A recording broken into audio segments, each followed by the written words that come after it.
Olá pessoal, hoje eu vou fazer o resumo aqui desse livro do T.L. Osborne, A Unção da Igreja. Capítulo 1. Se dois de vós concordarem. Se dois de vós concordarem na terra acerca de qualquer coisa que pedirem, isso lhes será feito por meu Pai, que está nos céus. Porque onde estiverem 2 ou 3 reunidos em meu nome, aí estou no meio deles. Mateus capítulo 18, versículo 19 e 20. Há um provérbio que diz, a união faz a força. Melhor é serem dois do que um, porque se um cair, o outro levanta o seu companheiro. Mas ai do que estiver só, pois caindo não haverá outro que o levante. Também se dois dormirem juntos, eles se esquentarão. Mas um só, como se esquentará?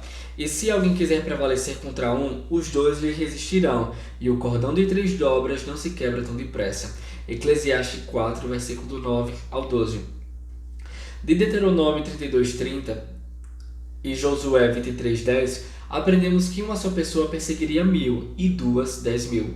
Foi propósito de Jesus agir assim quando designou ainda outros 70 e mandou-os adiante da sua face de 2 em 2, a todas as cidades e lugares onde ele havia de ir. Lucas 10, versículo 1. Deus Pai tem o mesmo objetivo em mente quando pelo Espírito Santo disse: apartai-me a Barnabé e a Saulo para a obra que os tinham chamado. Atos 3, versículo 2. Em Atos 3, observamos que o coxo viu Pedro e João, e pela força da fé desses 2 discípulos, ocorreu um milagre no corpo daquele homem. Estamos mencionando tais coisas para demonstrar que se 2 de vós concordarem na terra acerca de qualquer coisa que pedirem, isso lhes será feito por meu Pai que está nos céus. Mateus 18:19. Provamos que isso é verdade em muitos casos em que as vítimas de doenças não conseguem por si mesmas apegarem-se à fé. Nessas situações, quando dois concordam, não somente em palavras, mas também em espírito, acerca daquilo que é necessário acontecer, o enfermo é curado. Isso não é preciso quando a pessoa ainda tem as faculdades mentais perfeitas para ouvir a palavra de Deus. Nesse caso, a pessoa pode exercer fé por si mesma, pode ter a sua própria fé, que é sempre melhor.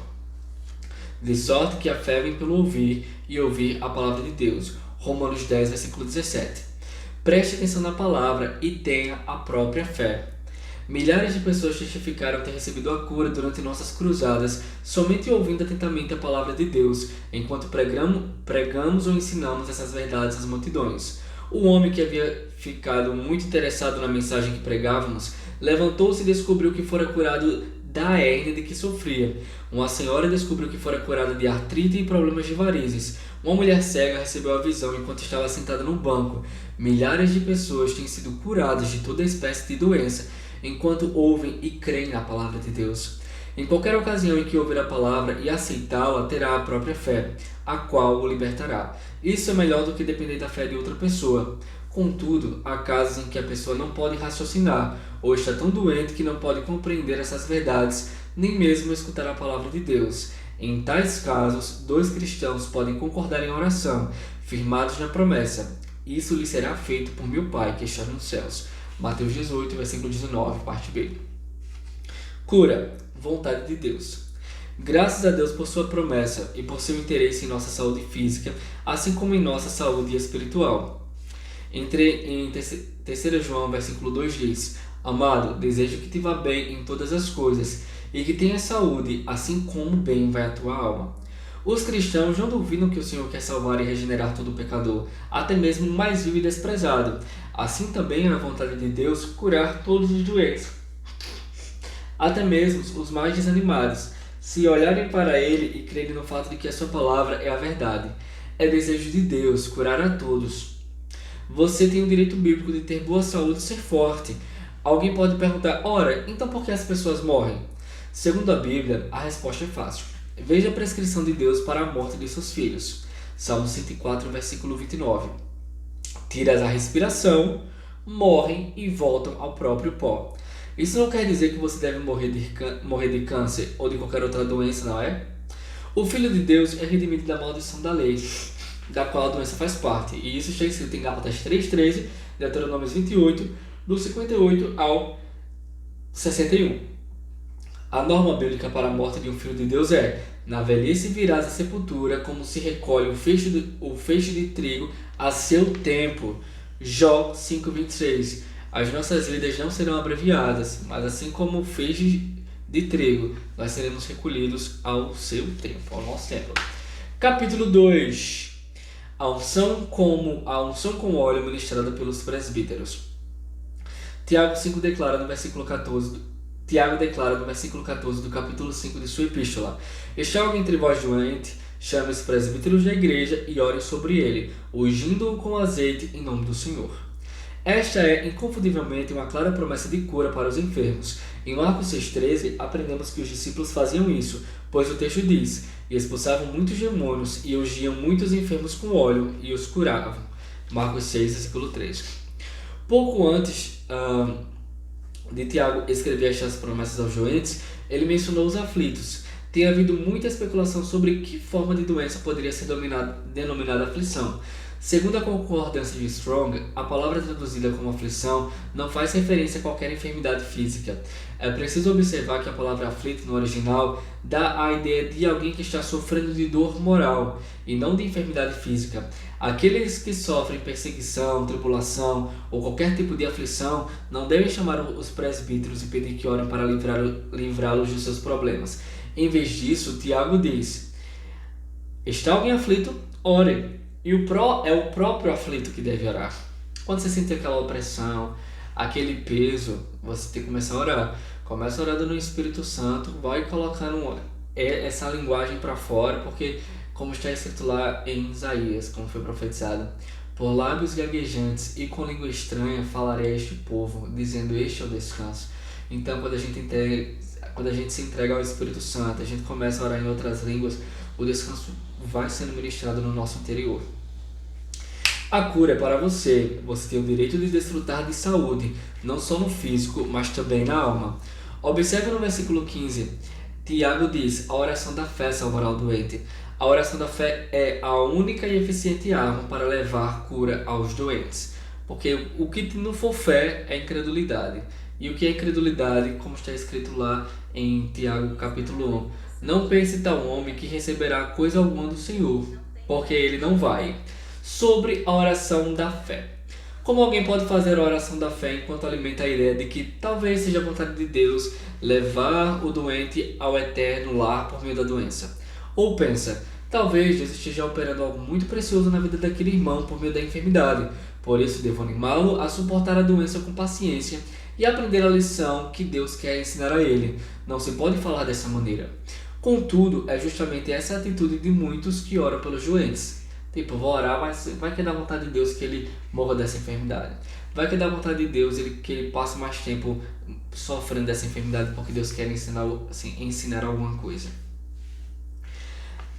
Não é de admirar que tantos doentes não recebam a cura como resposta da oração. Paulo diz que Cristo é o Salvador do corpo, Efésios 5:23. Diz mais: o corpo é para o Senhor e o Senhor é para o corpo, 1 Coríntios 6:13. Então o apóstolo pergunta: não sabeis vós que os vossos corpos são membros de Cristo? Versículo 15. Outra vez questiona: não sabeis que o nosso corpo é o templo do Espírito Santo? Versículo 19. E acrescenta: glorificai, pois, a Deus no vosso corpo e no vosso espírito, os quais pertencem a Deus. Versículo 20. Se Cristo tornou-se o Salvador do corpo e o corpo é para o Senhor, então não precisamos tolerar a enfermidade. Não devemos ter doença no corpo do mesmo modo que não devemos ter pecado no coração. A enfermidade é o pecado para o corpo, o pecado é a enfermidade para a alma. Reconheça a sua plena libertação, reivindique a sua liberdade. Este é um ditado que foi escrito por homens: se correr o bicho pega, mas se ficar o bicho come. Mas existe outro, e desse eu tomo posse: se correr o bicho pega, mas se olhar o bicho foge. Eu não aceito nenhuma forma de mal no meu corpo, pois o meu corpo é a casa do Deus Todo-Poderoso. Mesmo que o inimigo venha todo afrontoso, não hesito, lhe resisto e dele eu não corro. Nenhuma enfermidade ou o que quer que seja do mal não pode habitar em mim, pois sua morada é ilegal. Me animo todo dia, digo: Sam, levanta e anda. Você recebeu da fé, que pode remover montanhas. Ponha isso em mente de uma vez por todas. É a vontade de Deus que você esteja com boa saúde. Reivindique a promessa, coloque em prática esta palavra. Levante-se de suas dúvidas e de seus temores para desfrutar de sua cura, a qual apressadamente brotará. Isaías 58, versículo 8. Os presbíteros não podem e jamais poderão fazer a oração da fé se estiverem perguntando se é a vontade de Deus curar essa ou aquela pessoa. Tiago afirma, Tiago 1, versículos 6 e 7. Peça, porém, com fé, não duvidando, porque o que duvida é semelhante à onda do mar, que é levada pelo vento e é lançada de uma parte para outra. Não pense tal homem que receberá do Senhor alguma coisa. Capítulo 3. A imposição das mãos. No capítulo 16 do Evangelho de Marcos, Jesus comissionou seus discípulos a irem por todo o mundo e fazerem o que ele havia ordenado, no versículo 15. Essa comissão ainda está em vigor. Aqui está: imporão as mãos sobre os enfermos e os curarão. Marcos 16, versículo 18. Um pouco antes de Jesus pronunciar tais palavras, ele disse: "E estes sinais seguirão aos que creem." E acrescentou: "Em meu nome expulsarão demônios e imporão as mãos sobre os enfermos e os curarão." Em outras palavras, os doentes ficariam sãos depois que os cristãos impusessem as mãos sobre eles. A qualquer cristão que impuser as mãos sobre os enfermos, a promessa será: "E os curarão." O cristão não somente concorda que a palavra é a verdade, mas também sempre a coloca em atividade. Deus nunca ordena que os homens façam o que não podem realizar. Adquirir o cumprimento da promessa é sempre mais uma questão de obediência do que de fé. Devemos fazer o que Deus ordena e então esperar que Ele cumpra o que prometeu. Isso é fé. Noé construiu a arca e Deus enviou o dilúvio sobre a terra. Moisés estendeu a vara e o Senhor repartiu as águas. Josué marchou ao redor das muralhas de Jericó e Deus fez com que elas ruíssem. Elias feriu as águas e o Senhor as dividiu. Eliseu lançou um pau nas águas e Deus fez flutuar o ferro. Naamã mergulhou 7 vezes e Deus o curou da lepra. Jesus ordena que o cristão imponha as mãos sobre os enfermos para que Deus os sare. Tiago orienta os presbíteros a ungirem qualquer doente com óleo e a fazerem por ele a oração da fé. E declara que o Senhor o curará. Deus diz: "Faça uma coisa insignificante e eu farei uma maravilha. Realize algo simples e eu farei algo sábio. Faça uma coisa que somente o homem pode fazer e eu farei algo que somente eu, Deus, posso fazer." Cumpra o que Deus ordena. Cumpra o que Deus ordena que você faça. Espere que o Senhor faça parte dele. Isso é fé. Jesus visitou a nossa casa. E aqui nessa parte, o T.L. Osborne ele fala que saiu dos Estados Unidos com a esposa dele e ele foi pregar aquele pessoal muçulmano, né? E quando ele foi pregar lá na Índia. E quando ele chegou lá, ele não teve êxito porque ele tentava apenas com a letra convencer as pessoas que Jesus era o Senhor, que ele veio que ele morreu, mas ressuscitou. E o pessoal lá, eles estavam querendo uma evidência, uma prova. E ele falava: "Não, mas a palavra de Deus fala isso." Só que eles já tinham o Alcorão, e para eles aquela era a palavra de Deus. Era necessário mais do que palavras, mas era necessário o poder de Deus se manifestando. Desde a esposa, fizemos um novo pacto com Deus. Decidimos que iríamos ler o Novo Testamento como se nunca o tivéssemos lido em nossa vida e creríamos em tudo o que lêssemos. Aquilo que Jesus dissesse que deveríamos fazer como seus seguidores, nós o faríamos. Tudo o que ele declarasse que realizaria, esperaríamos que ele o fizesse. Agiríamos conforme a sua palavra escrita, exatamente como fizeram os profetas de Deus nos tempos bíblicos. Faríamos como os discípulos do Senhor haviam feito. Se o Senhor dissesse que poderíamos curar o doente, teríamos a certeza de ver o enfermo sarado. Se ele afirmasse que poderíamos expulsar os demônios, então nós o faríamos em seu nome e teríamos a certeza de que ele nos obedeceria. Desconsideramos todo o ensino que já havíamos recebido, aceitamos a palavra de Deus como algo literalmente verdadeiro e começamos a agir de acordo com ela, exatamente como os primeiros cristãos fizeram.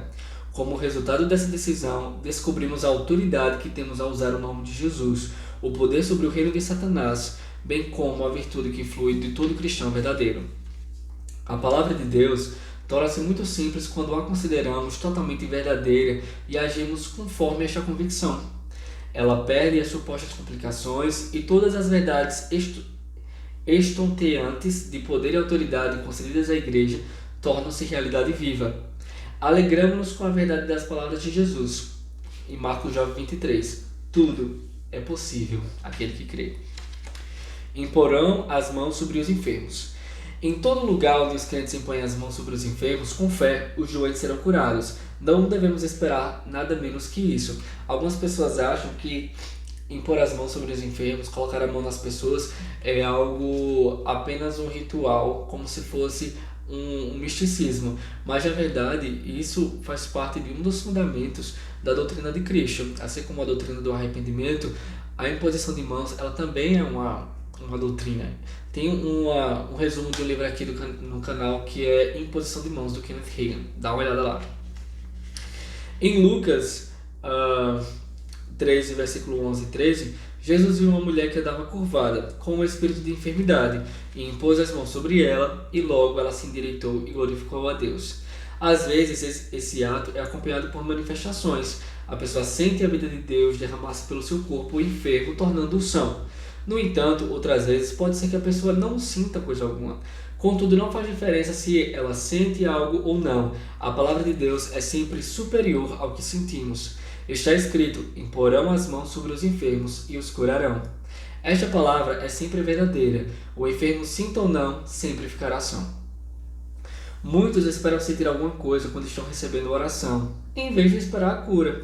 É possível ficar curado pelo poder de Deus e jamais sentir alguma coisa. Outros podem perceber ondas gigantescas do poder de Deus para curar, mas quero preveni-lo a não esperar o sentimento. Espere a cura. A cura é sempre melhor do que os sentimentos. Quando os enfermos aprenderem a fundamentar a fé exclusivamente na palavra de Deus, certamente receberão a vitória completa. Então, nada na esfera dos sentimentos poderá separá-los do assim diz a palavra de Deus. Se a pessoa fala em termos do que sente, é sinal de que ela ainda não compreendeu o significado de fé na palavra de Deus. A fé é a palavra de Deus. Você perceberá que aqueles que julgam sua cura pelo que sentem jamais crerão na palavra do Senhor, porque se sentiram bem, então receberam a cura. No entanto, pelo fato de terem se sentido mal, então não foram curados. Nunca dão crédito ao que Deus diz, mas elas preferem seguir os sentimentos. E se a gente vai andar no caminho da fé, a gente vai ter que escolher. Ou a gente segue o relatório do céu, ou a gente vai seguir o relatório terreno. Ou a gente segue o caminho pela fé ou pelos sentimentos.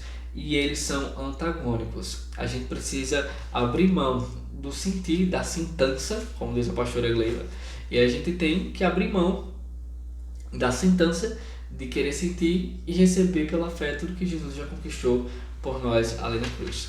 Aprenda a crer na palavra de Deus. A fé na palavra vence e sempre prevalece. Fé é diferente de sentimento.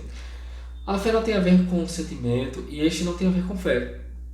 A fé sempre atribui tudo à seguinte verdade: assim diz a palavra de Deus, sem levar em conta as dores, os sintomas e os sentimentos. Deus disse, é assim que vai acontecer.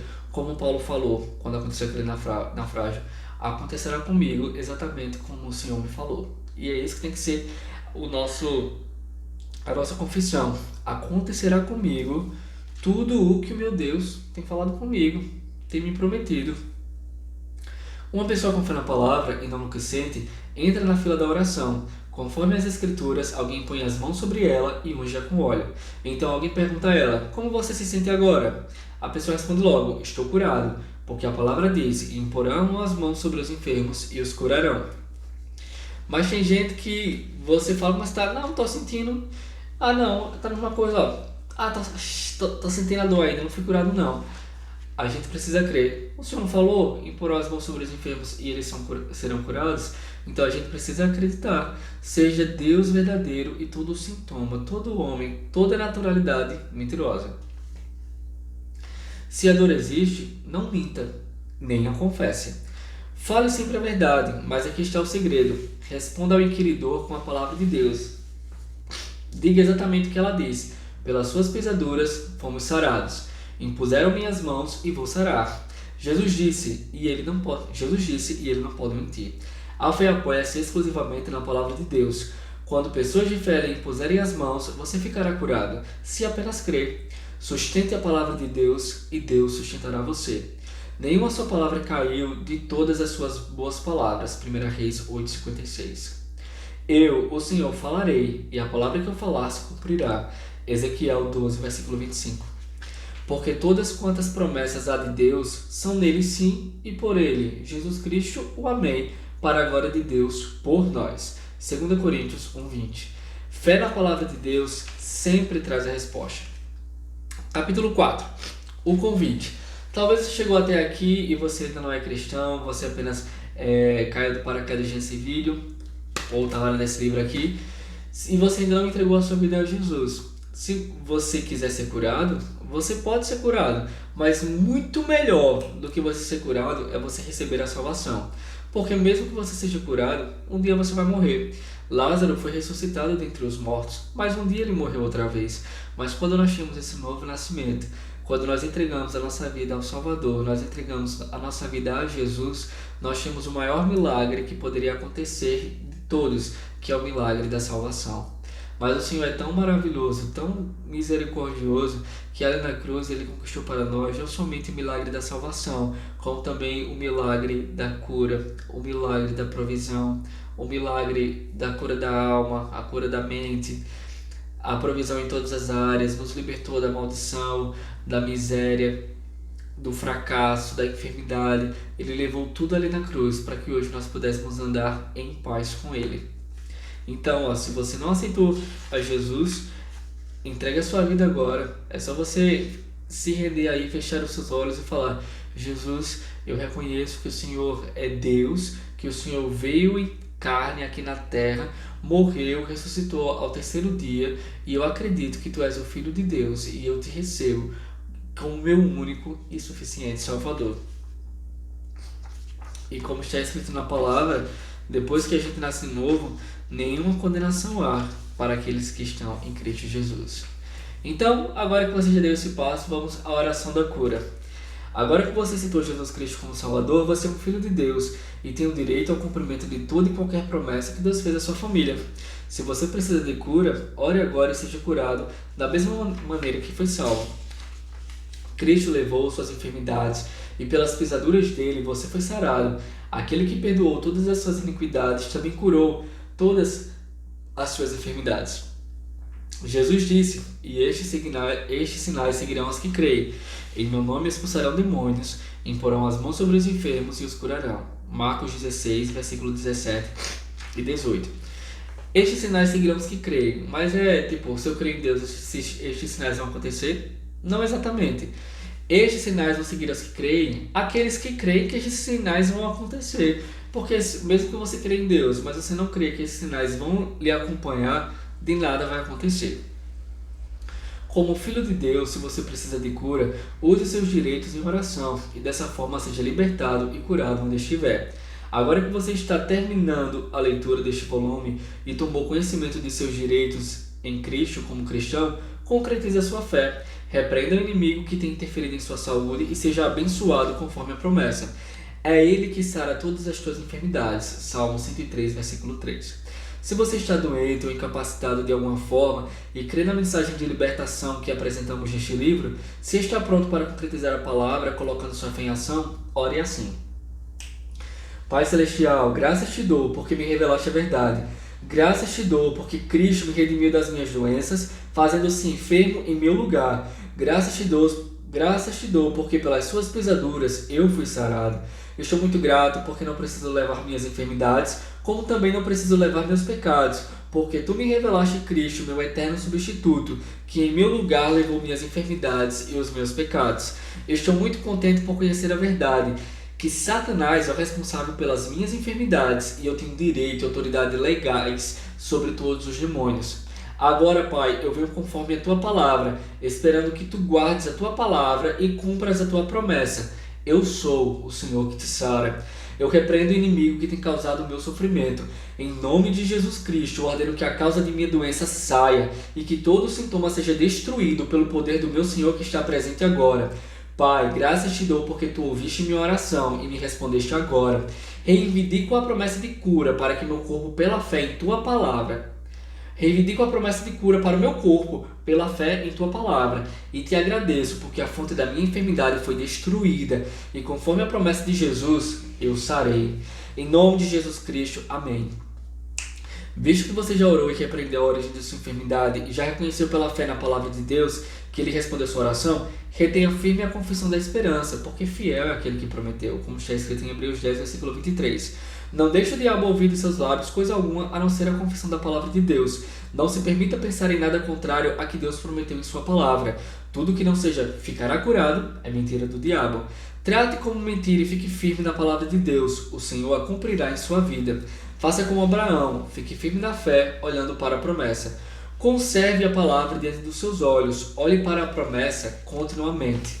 Nunca considere algum sintoma que contradiz a Escritura Sagrada, como razão para duvidar da palavra eterna, porque está escrito em Jeremias 1,12, o Senhor disse: eu velo sobre a minha palavra para cumprir. Eita glória!